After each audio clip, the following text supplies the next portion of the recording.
Good morning students வந்து பார்த்தீங்கன்னா எல்லாருக்கும் ஒரு ஸ்பெஷலான ஒரு குட் மார்னிங் ஓகேங்களா. ஸோ வந்து பார்த்தீங்கன்னா ஸ்கூல் ஸ்டூடெண்ட்ஸ்க்கு ஒரு இம்பார்ட்டண்ட்டான அப்டேட்டு. ஸோ அது என்னன்னு வந்து பார்த்தீங்கன்னா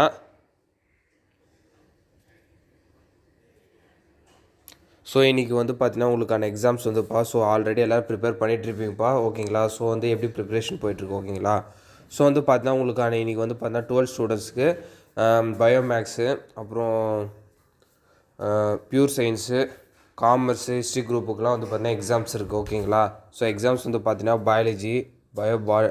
biology, so botany, history, business maths ஓகேங்களா. ஸோ உங்களோட ப்ரிப்ரேஷன்லாம் நல்லா பண்ணியிருப்பா ஓகேங்களா. ஸோ லாஸ்ட் மினிட்ல யாரும் பதட்டமாயிடாதீங்க ஓகேங்களா. ஸோ நீங்கள் படித்த கொஷின்ஸ்லேருந்து தான் உங்களுக்கு கொஷின் வரப்போகுது. கண்டிப்பாக உங்களால் எல்லா கொஷினும் முடியும்னா ஓரளவு கொஷின்ஸ் அட்டன் பண்ண முடியும். லாஸ்ட் மினிட்ல கன்ஃபியூஸ் ஆகி டிப்ரெஸ் ஆகி எக்ஸாமில் ஸோ எஃபெக்ட் ஆகிடாதீங்க ஓகேங்களா. ஸோ படித்த கொஷின்ஸே வரும்.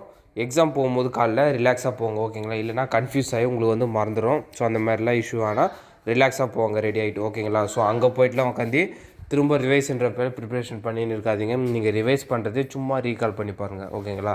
ஸோ ரீகால் பண்ணிட்டு எழுதுங்க. ஸோ கொஷின்ஸ் வந்து பார்த்திங்கன்னா நிறைய பேர் வந்து பார்த்திங்கன்னா ஃபுல் கொஷின்ஸ் எழுத மாட்டுறாங்க ஓகேங்களா. அட்டன் பண்ணாமல் வராங்க. ஸோ அந்த மாதிரி யாரும் பண்ணாதீங்க இப்போ ஓகேங்களா. தெரிஞ்ச கொஷின்ஸை ஃபஸ்ட்டு எழுதிட்டு தெரியாத கொஷின்ஸ் வந்து பார்த்தீங்கன்னா நீங்கள் லாஸ்ட்டாக எழுதுங்க. எப்படின்னா வந்து பார்த்தீங்கன்னா இப்போ தெரியாத கொஷின்ஸு நீங்கள் படித்த லெசன்ஸ்லேருந்து வரும்.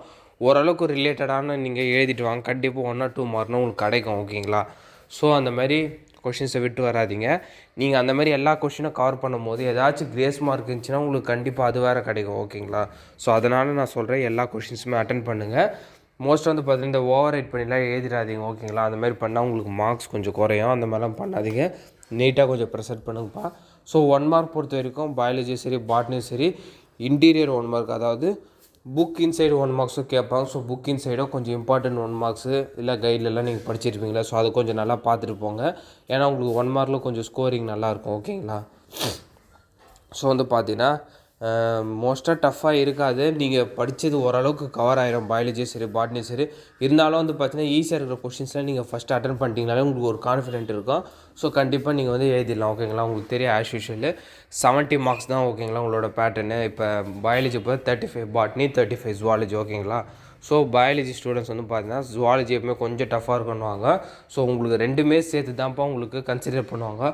செப்பரேட் எல்லாம் இது பண்ண மாட்டேன். ரெண்டுத்துக்கும் சேர்த்து நீங்கள் 35ன்ற மாதிரி தான் இருக்கும் ஓகேங்களா பாஸ் மார்க்கு. ஸோ நீங்கள் நார்மலாக இப்போ எக்ஸாம் எழுதுங்க. ஸோ எந்த ஒரியும் பண்ணாதீங்க.